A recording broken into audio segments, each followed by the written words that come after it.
Uma dada quantidade de um gás ideal é armazenada em um recipiente de volume fixo.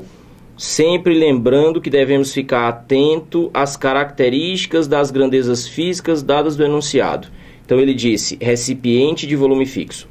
De paredes não condutoras de calor, ele disse, paredes não condutoras. E a uma temperatura T constante, temperatura constante. Suponha que outra porção do mesmo gás, com massa igual à primeira, seja colocada em outro recipiente, também de paredes não condutoras, e à mesma temperatura do primeiro. Entretanto, o volume do segundo recipiente é igual a X% do volume do primeiro recipiente. Volume do segundo recipiente, X% do volume do primeiro. Pode-se afirmar corretamente que a razão entre a pressão do gás no segundo recipiente e a pressão no primeiro recipiente, ele diz razão, pressão no segundo e pressão no primeiro. Qual é? Bom, vamos aqui uma análise do que é que apareceu no enunciado. Gostaria de chamar a atenção, analisando de trás para frente o texto. É muito comum nas provas de física, a UES gosta muito desse argumento, pedir como resposta da questão o cálculo da razão entre duas grandezas.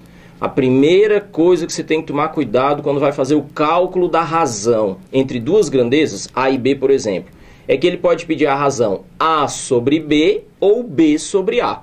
E é preciso tomar muito cuidado, porque suponha que ele peça A sobre B e você na hora da prova, sei lá, foi desatento, foi levado pela situação de cálculo, na hora da pressa ali no aperreio, você calculou B sobre A.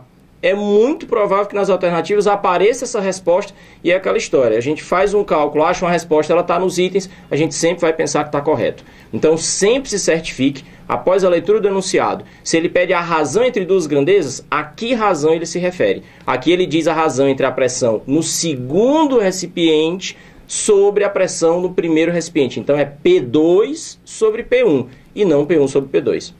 Uma outra coisa marcante do enunciado, o fato dele dizer que são dois recipientes que contêm massas iguais do mesmo gás.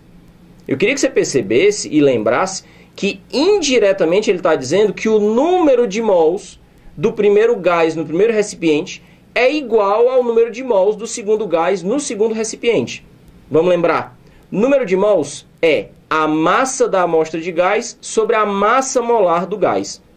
A partir do momento em que ele garante, a gente marcou no enunciado, que os recipientes têm massas iguais e do mesmo gás, então é a mesma massa de gás, a mesma massa molar, já que se trata do mesmo gás nos dois recipientes. Então, tudo isso junto significa dizer o mesmo número de mols. Bom, uma outra coisa importante sobre a estrutura, sobre a lógica da questão. Ele está comparando duas amostras de gás. Isso também é extremamente comum nas provas de segunda fase da UES. Comparar duas cargas em eletricidade, dois espelhos em ótica, duas frentes de onda em ondulatória, dois movimentos em mecânica, ou duas amostras de gás em termologia, por exemplo, como é o caso. Uma coisa que você tem que ficar muito ligado. Sempre que a questão for de comparação entre dois sistemas físicos, fica logo esperto qual ou quais grandezas físicas esses sistemas comparados têm em comum. Pelo menos uma grandeza física, obrigatoriamente eles vão ter que ter em comum, que seria o termo de comparação, senão não tem comparação. Então a gente já podia aqui pegar, por exemplo, a história do número de mols. A interpretação dele deixou subentendido que o número de mols do gás no primeiro recipiente é igual ao número de mols do gás no segundo recipiente. Também a gente pode lembrar, foi marcado aqui no texto, ele diz a mesma temperatura. Mas vamos pegar o número de mols como exemplo. E a partir disso, vou abrir aqui uma tela em branco, vamos fazer o cálculozinho para a gente encontrar a alternativa correta. Ok? Me acompanha aqui. Bom, Questão de comparação. Comece sempre pelo termo comparado. Se ele me deixa entender que o número de mols do gás no primeiro recipiente é igual ao número de mols do gás no segundo recipiente, a partir desse termo de comparação, a partir da grandeza física comum, a gente pode resolver a questão. Lembrando que quando a gente fala de gases, vai sempre fazer referência à equação dos gases ideais. PV igual a N vezes R vezes T. Para a gente pontuar aqui essas grandezas. P é a pressão do gás, V, o volume do gás, N, o número de mols do gás, R, a constante universal dos gases ideais, e aqui uma observação importantíssima. T não é a temperatura do gás. Muito cuidado com as palavras. Temperatura. Temperatura absoluta do gás. Isso aqui, pessoal, não tem exceção. Falou em termodinâmica, tem que dizer que é temperatura absoluta. E o que é que você está querendo dizer com isso? Que é a temperatura medida na escala Kelvin.